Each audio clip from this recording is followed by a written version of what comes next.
Have you ever wondered why some people naturally earn respect while others constantly demand it and fail? What makes certain leaders inspire loyalty while others face silent resistance? Before we dive in, make sure to subscribe for more insights on personal growth, mindset, and leadership transformation. Today, we're uncovering a truth that Stoicism has taught for centuries. Respect isn't something you ask for, it's something you earn through who you are and how you act. 1. Why demanding respect always fails. When you demand respect, you're trying to control others, and that's where the illusion begins. True respect isn't something that can be coerced, commanded, or negotiated into existence. It arises naturally from how you live, not from what you demand. The Stoics taught that external validation, whether in the form of praise, admiration, or respect, is beyond our control. Epictetus said that we can only govern our own thoughts and actions, never the responses of others. When you insist that others respect you, you are, in essence, surrendering your peace to their approval. You begin to live reactively, waiting for others to affirm what you should already know internally. This dependence on external acknowledgement is the very opposite of Stoic strength. Those who shout the loudest for respect often reveal their insecurity. The louder the demand, the deeper the void it tries to fill. A person grounded in virtue doesn't need to announce it. Their composure, fairness, and integrity speak louder than any declaration. The Stoics would argue that respect, when sought as an ego-driven prize, becomes corrupted. It turns into manipulation, a performance meant to extract validation. But respect gained this way is fragile. It evaporates as soon as the illusion breaks. True respect is earned through quiet consistency and moral strength. It's reflected in how you handle failure, how you treat others when no one is watching, and how you react when things go wrong.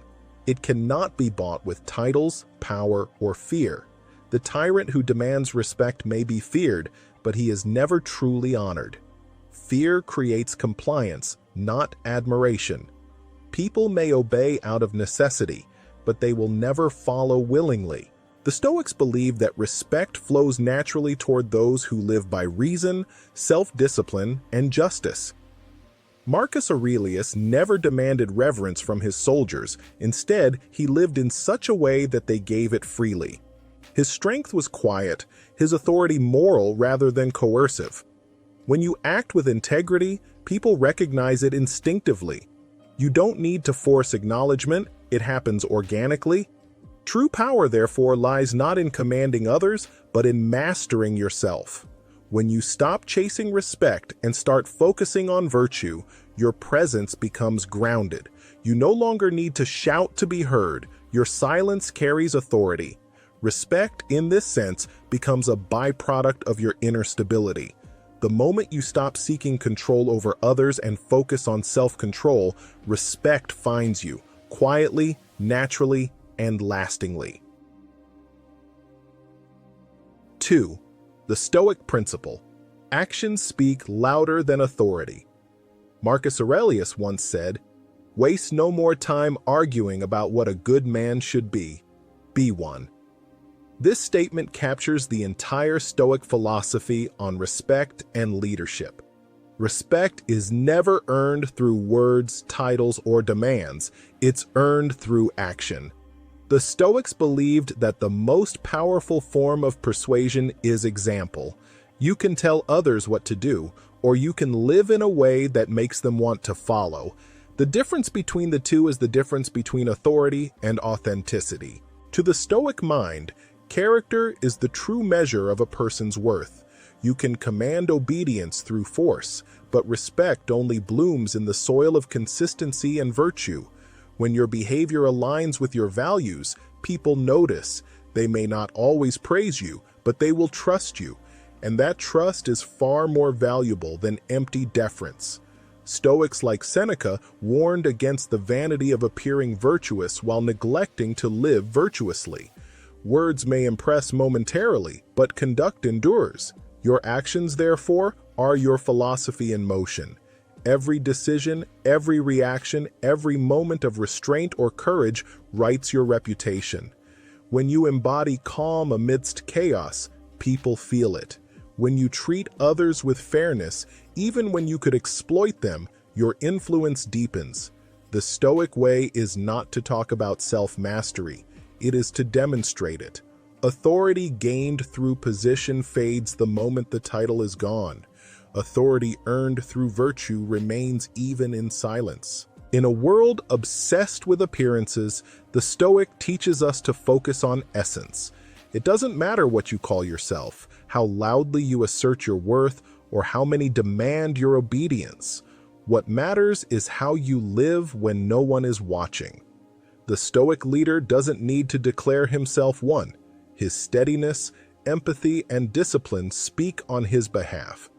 He becomes a living example of what he believes, and that quiet example carries more influence than any speech or decree ever could. Respect grows silently in the presence of such integrity. It is drawn, not demanded. It follows those who embody their values without flaunting them. The Stoic knows that self-command is the truest form of command, and that moral strength outlasts every title. When you act with principle, you don't need to assert authority. Your presence becomes its own form of it. 3. Leading by example, not by command. Every great leader understands this unshakable truth. You cannot demand what you have not demonstrated. Leadership built on fear may control people's actions, but it will never win their hearts. The Stoics understood that true leadership arises from character, not coercion. When you lead with integrity, you invite respect naturally. When you lead with arrogance or intimidation, you repel it. Respect rooted in fear is unstable. It disappears the moment your power weakens. But respect rooted in example endures long after you're gone. To lead the Stoic way means to embody the virtues you wish to see in others. Show patience when tempers flare. Show humility when you are right and compassion when others are wrong. Admit mistakes without hesitation and keep your promises even when it costs you. These are not just acts of decency. They are lessons in action. Every time you choose principle over pride, you teach those around you what real strength looks like. Marcus Aurelius led an empire, yet he often reminded himself that he was merely a man among men. No different, no greater in essence. This humility didn't weaken his command, it strengthened it. His soldiers respected him not because he was emperor, but because he lived by the same discipline he expected of them. That is the essence of Stoic leadership, the alignment between expectation and example. Command may give you authority, but example gives you influence. People may obey orders, but they follow character. When your conduct mirrors your principles, your leadership becomes effortless. You don't need to demand loyalty. It is offered freely. You don't need to seek validation. It arises naturally. Those who lead with virtue cultivate a following built on respect, not fear. Respect, then, isn't built in moments of control. It's built in moments of choice. When challenges arise and your character is tested, your reactions define the kind of leader you are. Anyone can lead when circumstances are easy. Stoic leadership is proven in difficulty. It is revealed in calm under pressure, in fairness under conflict, in patience amidst provocation. When you embody these qualities consistently, you don't need to ask for respect. It becomes inevitable. The Stoics remind us that the truest leader is not the one who commands the most, but the one whose life commands quiet admiration. 4. A real-life example from demanding to earning. There was once a boss who ruled through fear, barking orders, demanding loyalty, and expecting obedience from everyone around him. His voice carried authority but not admiration. His presence inspired action but never respect. Meetings were tense and silent. His employees avoided his gaze, afraid to speak up or offer ideas. He measured success not by the growth of his team, but by the number of people who obeyed without question. For a long time, he believed that fear was strength, that control was the same as leadership. He mistook submission for loyalty and silence for harmony. People followed him, but only because they had to. They completed their tasks not out of devotion, but out of self-preservation. Every instruction was carried out quickly, yet without enthusiasm or creativity. When he entered the room, the energy shifted. Conversations died mid-sentence, and the sound of footsteps seemed to echo with anxiety. The workplace functioned, but it lacked soul. The truth was simple. He had compliance, not commitment. And deep down, even he began to feel the hollowness of his victories. Projects succeeded, but he felt no joy in the success because no one celebrated with him. Fear can compel action, but it can never inspire greatness. Over time, he began to notice the signs of disconnection. His best employees left quietly, offering polite excuses about new opportunities. Others stayed, but mentally checked out, doing just enough to get by. He overheard whispers, sensed discomfort, and felt the growing distance between himself and those he led. For the first time, he began to question the way he led. One evening, long after the office had emptied, he sat at his desk and realized something painful. People didn't respect him. They just feared the consequences of not obeying him. It was a sobering truth that pierced through his pride like cold steel. He wasn't a leader. He was merely a commander. So he changed. It didn't happen overnight, but it began with humility. He started listening instead of dictating. When a team member offered a suggestion, he resisted the urge to interrupt. He asked questions, not to test, but to understand. He replaced threats with encouragement, blame with accountability, and suspicion with trust. He began to see his team not as subordinates, but as partners. Slowly, the energy began to shift. People started opening up in meetings, ideas flowed more freely, and the workplace began to breathe again. It was as if light had begun to filter through long-shuttered windows. He started mentoring rather than managing. Instead of pointing out only what was wrong, he recognized what was right. He celebrated effort as much as results. He made time for one-on-one conversations, learning about the strengths, struggles, and aspirations of his team. Gradually, people began to see the sincerity behind his actions. Respect, once lost, is not easily regained, but he stayed consistent. He stopped demanding respect and began living in a way that earned it. His words matched his actions, and his decisions reflected fairness rather than ego. And in time, the change took root. Within months, everything shifted. The team didn't just work for him, they worked with him. They began to care not only about their tasks, but about the collective success of the group.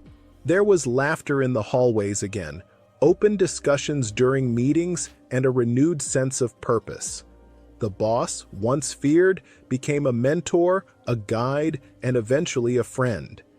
He discovered that the real power of leadership lies not in authority, but in authenticity. Respect cannot be forced. It must be earned through consistency, humility, and compassion.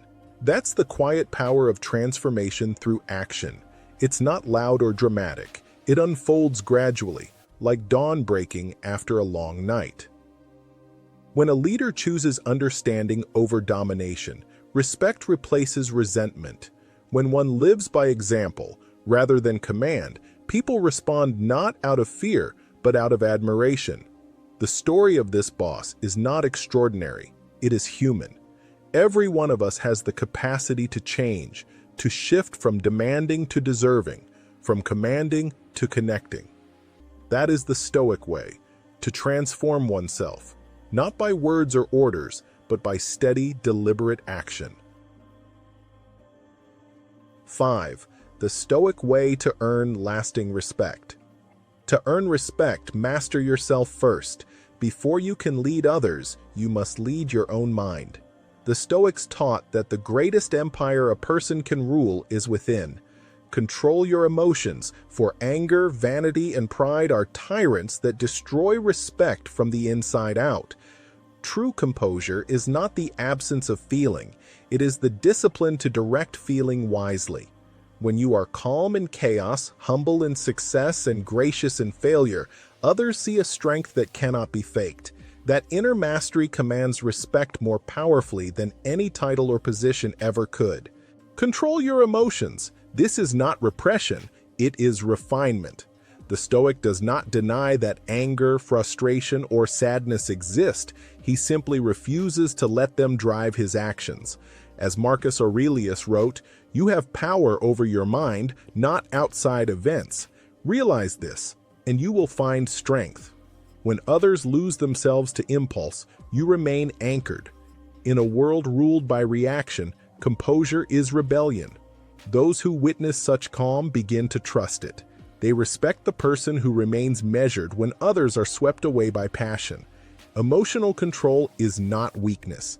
It is the most formidable strength of all. Speak less, act more.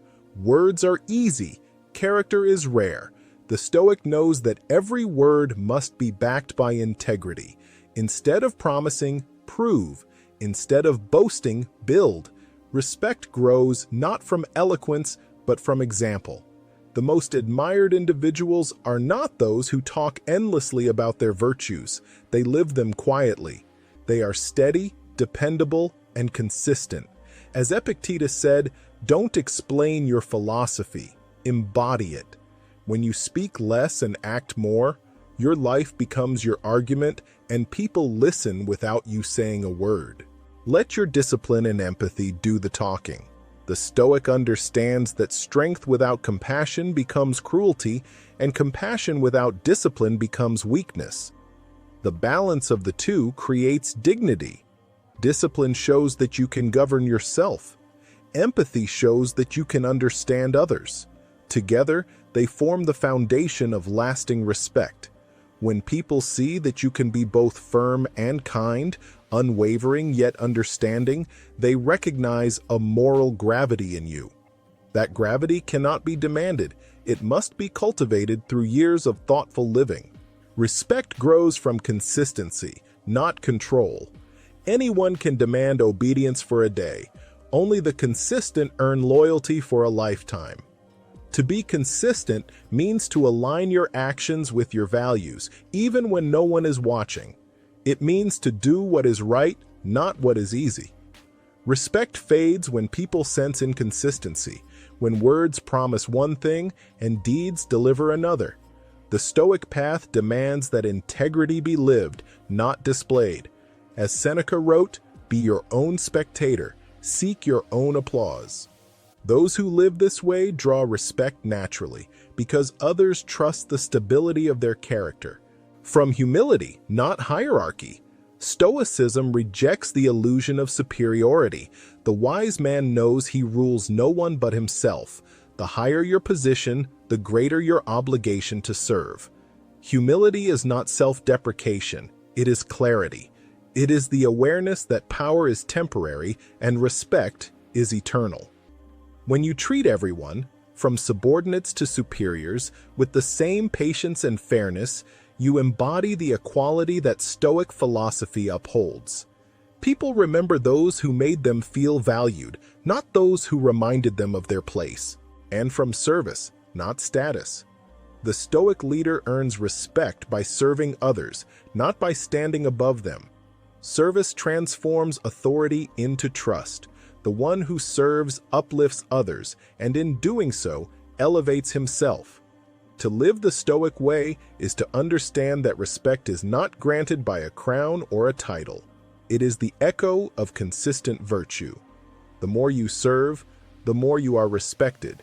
The more you give, the more you grow. In the end, respect is not something you chase. It is something you attract by living with purpose, integrity, and quiet strength. This is the Stoic path to lasting respect, steady, sincere, and self-mastered. Stop asking for respect. Become the person who naturally earns it. Respect doesn't come from titles. It comes from trust. So lead by example, live with purpose, and let your actions speak louder than any demand ever could. If this message resonates with you, like, share, and subscribe to continue your journey of self-improvement and Stoic mastery.